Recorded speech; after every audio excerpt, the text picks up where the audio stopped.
Assalamualaikum warahmatullahi wabarakatuh. Apa cik dalun? Mamandu apa? Hai, nyuna berita cukup gawat lung kalau mbak berita lagu media getah gawat ka lagu pakon ka Jokowi ka diundang ulama hojak ba istana raja pebut gede ka ulama. Hai, nyawrung don hana nikut ulama. Gure ka diundang lebu pertiwi di. Hana nikut. Ja ikut pusumada purame becut. Bayah na ikut. Gure ho ka diundang mau rundo nu pulam. Ajit thewa moto thewa bah ja ho Jakarta. Ikut gure ya. Baik tu ni ikut gure gede.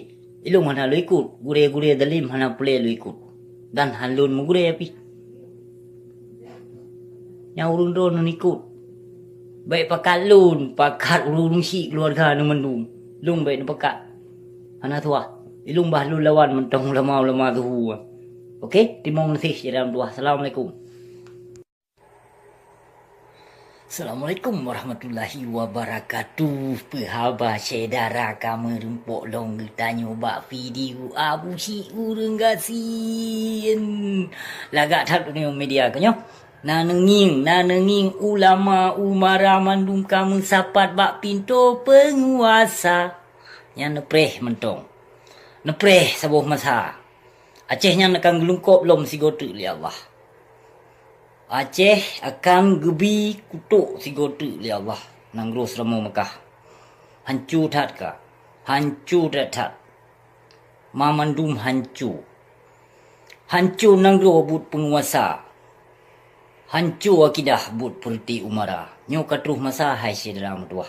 Pe yang abusi urang gasin pegah nyo katruh masa. Nepreh mentong.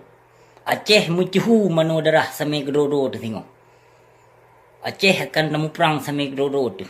Toh yang tak perang nakuh perti Islam munafik. Yang kam raja lela dong bak pintu penguasa katruh masanya. Nyo katruh masa hasil dalam tu. Bunuh peti haba abusi pe yang abusi pegahnya bunuh peti nyo katruh masa.